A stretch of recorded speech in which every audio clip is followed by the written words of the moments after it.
አንድ ወንድማችን የንስሐ አባት ይዞ አንድ ነገር ደውሎ ጠየቀኝ። ምንድነው? ጥሩ አባት ናቸው በጣም ግን ራቀኝ መንገዱ አለ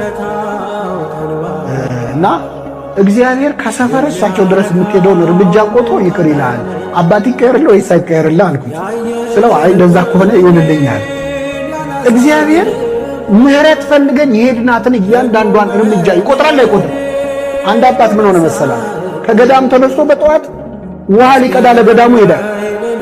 ብዙ ኪሎ ሜትር ተጉዞ ውሃ ቀድቶ ሲመለስ ይመሻል።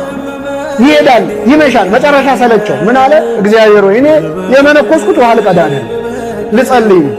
ስለዚህ ጌታ ሆይ ነገ በጠዋት ስነሳ እዚህ ጋር ውሃ ካላፈለክልኝ ከዛሬ በኋላ አልሄድም፣ ዛሬ መጨረሻ ጉዞዬ ነው አደራህን ብሎ መሄድ ጀመረ።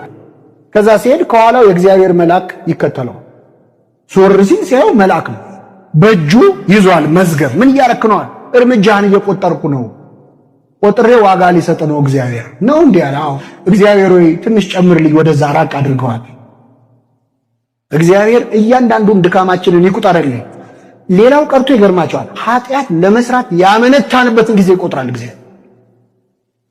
እንሰራዋለን እኮ ግን ዛሬ እንኳን ቢቀርብኝ ካልክ እሱን ይቆጥረዋል። አንድ አባት ከስራቸው አንድ ረድ ነበረ የሚያገለግላቸው፣ ከኔ ጋር ናቸው አይደል? እና እሳቸው ጸልየው ሳያሰናብቱት አይተኛም ነበር። አንድ ቀን ግን ሊሰናበት ቡራኬ ሊቀበል ሲመጣ እኛ አባት እንቅልፍ ወስዷቸው ጥሎ እንዳይሄድና እንዳይተኛ ቡራኬ ሳይቀበል መተኛት ከበደው እና በቃ ቁጭ ብዬ ልጠብቃቸዋልና እዛው ቁጭ ብሎ እንቅልፍ ወሰደው። እሱም መጨረሻ ላይ በኋላ እኛ አባት ቀድመው ስለተኙ ቀድመው ነቁ። ሲነቁ ሲያዩት ተኝቷል፣ ግን ራሱ ላይ 7 አክሊሎች የብርሃን አክሊል ተደርጎለታል። አማተቡ፣ ደነገጡ። ከዛ በኋላ አንተ ተነስ ብለው ቀሰቀሱት። እሱ ሲነቃ አይ አክሊሉን አይ። ከዛ ምን ሆነ ነው ትናንት ምን ተፈጽሞ ነበር ብለው ጠየቁ። ሲጠይቁት አይ ሳይባርኩኝ አልተኛም ብዬ መጣሁኝ። ከዛ ተኝተው ሳይ አይ በቃ ትቼ ልሂድ ብዬ መንገድ ጀምርና አይ ግን ሳይባርኩኝማ አልተኛም እያልኩ ስመለስ 7 ጊዜ ተመላልሻለሁ። እግዚአብሔር አክሊል የሰጠው ለመመላለሱ ኃጢአት ላለመስራት ዛሬ ቅርብኝ እስቲ እንደው